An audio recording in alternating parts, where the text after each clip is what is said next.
ഓം നമോ ഭഗവതേ വാസുദേവായ. ഹരിമുരളീരവത്തിലേക്ക് എല്ലാവർക്കും സ്വാഗതം. നാരായണായ നമ നാരായണായ നമ നാരായണായ നമ നാരായണ നാരായണായ നമ നാരായണായ നമ നാരായണായ നമ നാരായണ. ഇന്ന് നമുക്ക് പുതിയൊരു ദശകം പഠിക്കാം. ശ്രീമദ് നാരായണീയം ദശകം 64. ഗോവിന്ദ പട്ടാഭിഷേകം. ദേവേന്ദ്രൻ്റെ അഹങ്കാരമെല്ലാം തീർന്ന് ഭഗവാന്റെ പാദത്തിൽ നമസ്കരിച്ച് ക്ഷമായാചനം ചെയ്യുന്നതിനെ കുറിച്ചാണ് ഈ ദശകത്തിൽ ഭട്ടതിരിപ്പാട് വർണ്ണിക്കുന്നത്. ഗോവർദ്ധനം ഉയർത്തുക തുടങ്ങി ഭഗവാൻ ചെയ്തിട്ടുള്ള അത്ഭുത കൃത്യങ്ങൾ കണ്ട് ഗോപന്മാരെല്ലാവരും അത്ഭുതപ്പെട്ടു. ഭഗവാൻ സാക്ഷാൽ നാരായണൻ്റെ അവതാരമെന്ന് ബലമായി സംശയിച്ചു. ഭഗവാന്റെ ജാതകത്തെക്കുറിച്ച് അവർ നന്ദഗോപരോട് ചോദിച്ചു. പണ്ട് കൃഷ്ണൻ എന്ന നാമം ഭഗവാൻ ഗർഗൻ നൽകിയ അവസരത്തിൽ കൃഷ്ണൻ്റെ മാഹാത്മ്യത്തെ നന്ദഗോപരോട് പറഞ്ഞിട്ടുണ്ടായിരുന്നു. നന്ദൻ അവയെല്ലാം സ്വന്തം ബന്ധുക്കളായ ഗോപന്മാരെ ധരിപ്പിച്ചു. അന്നു മുതൽ ഗോപന്മാർക്ക് ഭഗവാനിൽ സ്നേഹവും ബഹുമാനവും കൂടി. ഇന്ദ്രൻ തനിക്ക് വന്ന അപമാനം കൃഷ്ണൻ്റെ യഥാർത്ഥ മഹത്വം മനസ്സിലാക്കാൻ ഇന്ദ്രനെ പ്രേരിപ്പിച്ചു. കൃഷ്ണൻ വിഷ്ണുവാണെന്നറിഞ്ഞ് കാമധേനുവിനോടുകൂടി വേഗം അദ്ദേഹത്തെ സമീപിച്ചു. പാദത്തിൽ നമസ്കരിച്ച് ക്ഷമായാചനം ചെയ്ത് ഇന്ദ്രൻ കൃതകൃത്യനായി. കാമധേനു വാത്സല്യാതിരേകത്താൽ ചുരന്ന പാലുകൊണ്ട് ഭഗവാനെ ഗോവിന്ദനാക്കി അഭിഷേകം ചെയ്തു. ഇന്ദ്രനാകട്ടെ ഐരാവതം വഴി ആനയിച്ച ദിവ്യഗംഗാജലം കൊണ്ട് ഭഗവാനെ അഭിഷേകം കഴിച്ചു. സർവജഗത്തിനു നാഥനായ ശ്രീകൃഷ്ണനെ കാമധേനു പാലുകൊണ്ടും ഇന്ദ്രൻ സ്വർഗംഗാജലം കൊണ്ടും ഗോലോകാധ്യക്ഷനായി അഭിഷേകം ചെയ്തപ്പോൾ സ്വർഗത്തിലും വൈകുണ്ഠത്തിലുമുള്ളതിൽ കവിഞ്ഞ ഐശ്വര്യം ഗോപവാടത്തിനുണ്ടായി.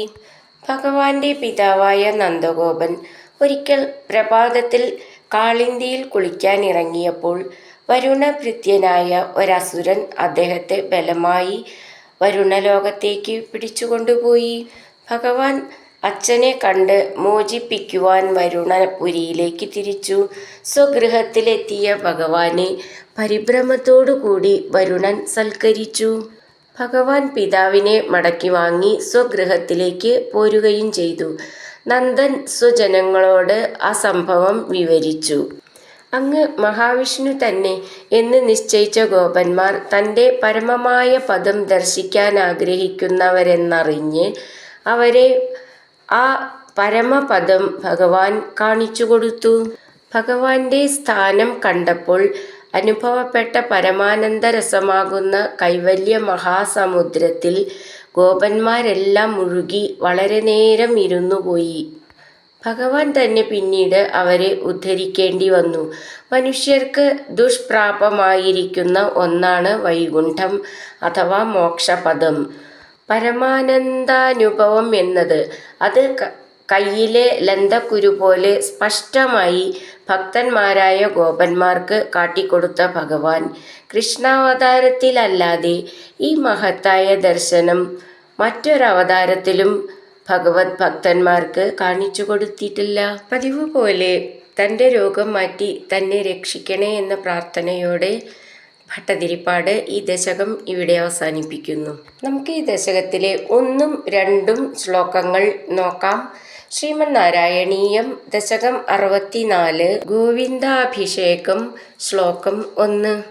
ആലോക്യ ശൈലോദ്ധരണാതിരൂപം പ്രഭാവമുച്ചൈസ്തവ ഗോപലോകാ വിശ്വേശ്വരം ത്വാമഭിമത്യ വിശ്വേ നന്ദം ഭവജ്ജാതകമന്വപൃച്ഛൻ. ഈ ശ്ലോകത്തിലെ വാക്കുകൾ പിരിച്ചിട്ട് അതിൻ്റെ അർത്ഥം നോക്കാം. ആലോക്യ ശൈലോദ്ധരണാതിരൂപം പ്രഭാവം ഉച്ചൈ സ്തവ ഗോപലോകാ വിശ്വേശ്വരം ത്വാം അഭിമത്യ വിശ്വേ നന്ദം ഭവത് ജാതകം അന്വപൃച്ഛൻ. നമുക്കിതിലെ വാക്കുകളുടെ അർത്ഥം നോക്കാം. വിശ്വേ എല്ലാ, ഗോപലോക ഗോപജനങ്ങളെ, ശൈലോദ്ധരണാദിരൂപം ശൈലോദ്ധാരണം നടത്തിയ രൂപത്തിലുള്ള തവ അങ്ങയുടെ, ഉച്ചൈ വലുതായ, പ്രഭാവം മഹത്വത്തെ, ആലോക്യ കണ്ടിട്ട്, ത്വാം അങ്ങയെ, വിശ്വേശ്വരം ലോകനാഥനായ മഹാവിഷ്ണുവിനെ, അഭിമത്യ അറിഞ്ഞിട്ട്, നന്ദം നന്ദഗോപരോട്, ഭവജ്ജാതകം അങ്ങയുടെ ജാതകത്തെപ്പറ്റി, അന്വപൃച്ഛൻ ചോദിച്ചു. നമുക്കിതിലെ അക്ഷരങ്ങളൊന്ന് നോക്കാം. ആലോക്യ, ശൈലോദ്ധരണാദിരൂപം ധ എന്നുള്ള അക്ഷരം നന്നായിട്ട് ഊന്നി പറയണം. പ്രഭാവം ഉച്ചൈ സ്തവ അത് ചേർത്തിട്ടാണ് പ്രഭാവം ഉച്ചൈ സ്തവ. പ്രഭാവ എന്നുള്ളതിൻ്റെ ഭാന്ന് നന്നായിട്ട് ഊന്നി പറയണം. ഗോപലോകാ അവിടെ നീട്ടിയിട്ട് വിസർഗം. വിശ്വേശ്വരം ശ്വേ ശ്വ എന്നൊക്കെ അവള ചിഹ്നം ശ്രദ്ധിച്ചോളൂ. വിശ്വേശ്വരം. ത്വാം അഭിമത്യ ചേർത്തിട്ട് ത്വാം അഭിമത്യ ഭി എന്നുള്ള അക്ഷരം നന്നായിട്ട് ഊന്നി പറയണം. ഇവിടെ അതേപോലെ വിശ്വേ ശ്വേ എന്നാണ്. നന്ദം നദ എന്നാണ്. നന്ദം. ഭവത് ജാതകം അന്വപൃച്ഛൻ അത് ചേർത്തിട്ടാണ് ഭവജാതകമന്വപൃച്ഛൻ. ഭവ എന്നുള്ളതിൻ്റെ ഭാന്ന് നന്നായിട്ട് ഊന്നി പറയണം. ജാതകം ഭവത് ജാതകം അത് ചേർത്ത് പറയുമ്പോൾ ഭവജാതകം 2 ജ എന്ന് വരും. ഞ്ച എന്നൊന്നും ആവരുത്, ഭവഞ്ച എന്നൊന്നും ആവരുത്. ഭവജാതകം ജ മെല്ലെ നൂന്നി പറഞ്ഞാൽ മതി. അന്വപൃച്ഛൻ ഛൻ എന്നുള്ളതിൻ്റെ ഛാന്ന് നന്നായിട്ട് ഊന്നി പറയണം. ആലോക്യ ശൈലോദ്ധരണാദിരൂപം പ്രഭാവമുച്ചൈസ്തവ ഗോപലോകാ, വിശ്വേശ്വരം ത്വാമഭിമത്യ വിശ്വേ നന്ദം ഭവജ്ജാതകമന്വപൃച്ഛൻ. അടുത്തത് രണ്ടാമത്തെ ശ്ലോകം. ഗർഗോദിതോ നിർഗദിതോ നിജായ വർഗായ താതേന തവ പ്രഭാവ പൂർവാധികസ്ത്വയ്യനുരാഗ ഏഷാമൈഥിഷ്ട താവത് ബഹുമാനഭാര. നമുക്ക് ഈ ശ്ലോകത്തിലെ വാക്കുകൾ പിരിച്ചിട്ട് അതിൻ്റെ അർത്ഥം നോക്കാം. ഗർഗോദിതോ നിർഗദിതോ നിജായ വർഗായ താതേന തവ പ്രഭാവ പൂർവാധിക സ്ത്വയ്യനുരാഗ ഏഷാം ഐഥിഷ്ട താവത് ബഹുമാനഭാര. നമുക്കിതിലെ വാക്കുകളുടെ അർത്ഥം നോക്കാം.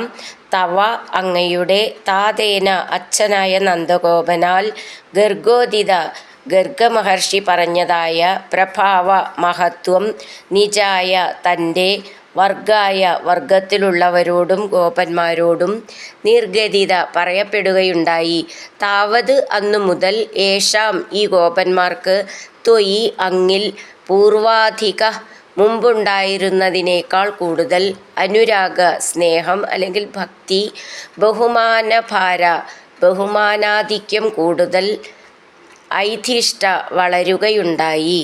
നമുക്കിതിലെ അക്ഷരങ്ങളൊന്ന് നോക്കാം. ഗർഗോദിതോ നിർഗദിതോ നിജായ വർഗായ താതേന തവ പ്രഭാവ അവിടെ വിസർഗം. ഭ എന്നുള്ള അക്ഷരം നന്നായിട്ട് ഊന്നി പറയണം. പൂർവാധിക ത്വയി അനുരാഗ ചേർത്ത് ചൊല്ലുമ്പോൾ പൂർവാധിക സ്ത്വയ്യനുരാഗ. ധി എന്നുള്ള അക്ഷരം നന്നായിട്ട് ഊന്നി പറയണം. ഏഷാം ഐഥിഷ്ട അത് ചേർത്തിട്ട് ഏഷാം ഐഥിഷ്ട. ധി എന്നുള്ള അക്ഷരം നന്നായിട്ട് ഊന്നി പറയണം. ഷ്ട എന്നുള്ളത് മൃദുവായിട്ട് പറഞ്ഞാൽ മതി. താവത് ബഹുമാനഭാര അവിടെ വിസർഗം. ഭ എന്നുള്ള അക്ഷരം നന്നായിട്ട് ഊന്നി പറയണം. ഗർഗോദിതോ നിർഗദിതോ നിജായ വർഗായ താതേന തവ പ്രഭാവ പൂർവാധികസ്ത്വയ്യനുരാഗ ഏഷാമൈഥിഷ്ട താവത് ബഹുമാനഭാര. ഹരിനാരായണ ഗോവിന്ദ ജയ നാരായണ ഗോവിന്ദ. ഹരിനാരായണ ജയ നാരായണ ഗോവിന്ദ ഗോവിന്ദ ഗോവിന്ദ.